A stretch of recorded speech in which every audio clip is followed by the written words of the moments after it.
Hello dear student, अब आप लोग के लिए समय आ रहा है कि आप लोग AIB 21 पर ऑब्जेक्शन फाइल कर सकें। AIB 21 का आप लोग के लिए BCI की ओर से रिज़ल्ट आने वाला है।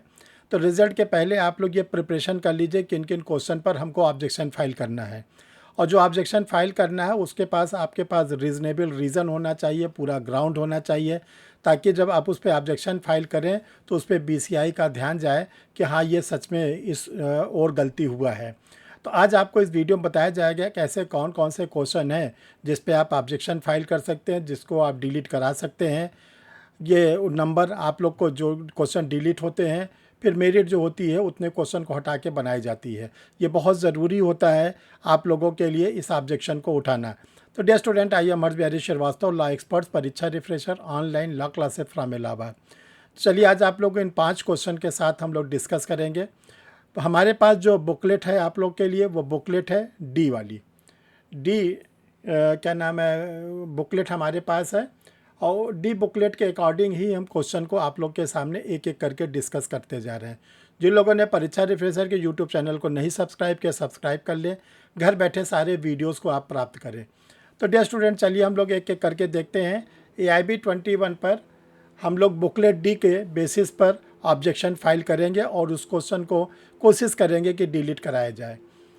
अब देखिए क्वेश्चन नंबर हम बोल रहे हैं, और क्यों वो डिलीट होने के लिए हम ऑब्जेक्शन फाइल करेंगे उसका रीज़न भी आपको बता रहे हैं। क्वेश्चन नंबर 8, क्वेश्चन नंबर जो 8 है वो जो पूछा गया है वो Parsi marriage and divorce act 1938। देखिए जो आप लोग का सिलेबस BCI की ओर से AIB के लिए पब्लिश किया गया है, जिसमें 19 पेपर को रखा गया, उसमें कहीं पर भी Parsi marriage and divorce act नहीं है।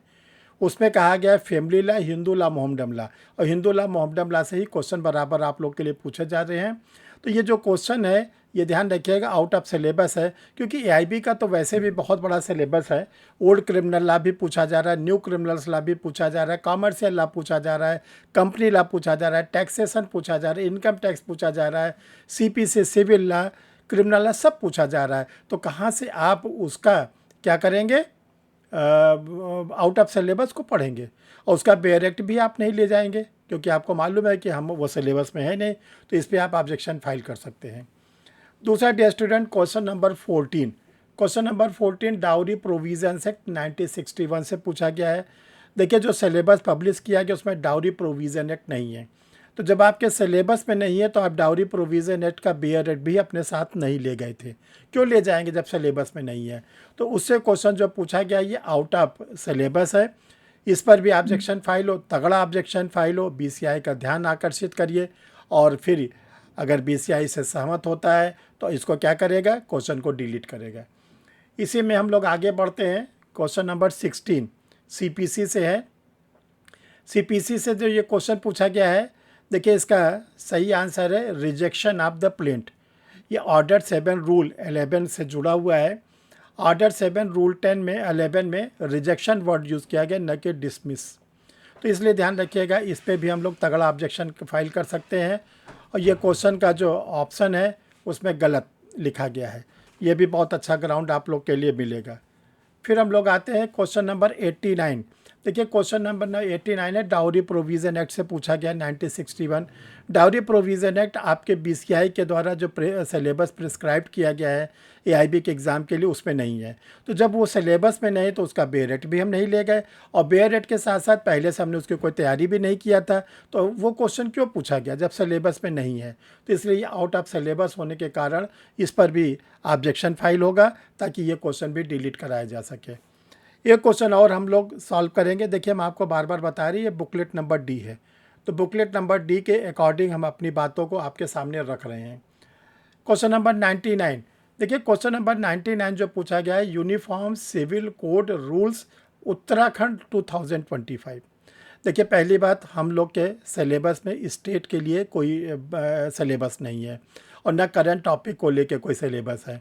तो uniform civil code rule Uttarakhand एक स्टेट के लिए है, न कि ये जो है पूरे इंडिया के लिए है। तो ऐसे क्वेश्चन को पूछा गया है जो आउट ऑफ सिलेबस है, और ये सब चीज़ें न बेयर एक्ट में मिलती है, जो हम लोग बेयर एक्ट लेके साथ जाते हैं उसमें भी नहीं मिलता। तो इस पर भी ऑब्जेक्शन आपका आना चाहिए ताकि ये क्वेश्चन डिलीट हो। तो देखिए आज 5 क्वेश्चन हमने आपके साथ डिस्कस किया, और जो क्वेश्चन हमने डिस्कस किया उसका रीज़नेबल रीज़न भी बताया, उसमें बेयर रेट की सेक्शन भी बताया, ऑर्डर रूल्स भी बताया। तो ये आप लोग के लिए ऑब्जेक्शन का ग्राउंड भी हमने बताया और ऑब्जेक्शन वाले क्वेश्चन भी बताया। आप लोग अपने कमेंट बॉक्स में कमेंट ज़रूर लिखा करिए। जो लोग AIB 21 का एग्ज़ाम दिए हैं, किसी कारण से अगर उनके पेपर अच्छे नहीं हुए हैं तो वो निराश न हो, क्योंकि अभी नवंबर में फिर आप लोग का एग्ज़ाम या दिसंबर में होगा AIB 22। हाँ, इतना ज़रूर करिए कि आप अपनी तैयारी को शुरू कर दीजिए। पेपर आप देख रहे हैं कि बहुत लेंदी आ रहा है, टफ़ आ रहा है, तो अब हल्के फुल्के तैयारी से काम नहीं बनेगा। और देखिए सबसे बड़ी बात है, कहने को तो ओपन बुक एग्ज़ाम है, लेकिन कहीं से भी बेयर एक्ट के भरोसे आप पास नहीं हो सकते। बेयर एक्ट से हमने प्रीवियस वीडियो बताया था केवल 12 क्वेश्चन इस बार एग्ज़ाम में आए थे, और अगर आप SC ST कैटेगरी के हैं तो 40 तो कम से कम पाना ही है। जनरल OBC है 45 पाना है। तो बेयर एक्ट के सहारे आप बिल्कुल ना बैठें, बल्कि आप इसकी थारो स्टडी करें, डीप स्टडी करें, ताकि AIB 22 आप लोग का हो वो आप लोग करेक्ट करें। जो AIB 21 में जो लोग लगे हुए हैं, अभी इंतज़ार कर रहे हैं, उनसे हम कमेंट बॉक्स में कहना चाहते हैं कि आप लोग अपने व्यूज़ को दीजिए। आप किस टॉपिक पर और चाहते हैं, AIB 21 के बारे में और क्या आप चर्चा हमसे चाहते हैं, उसको भी आप बताइएगा।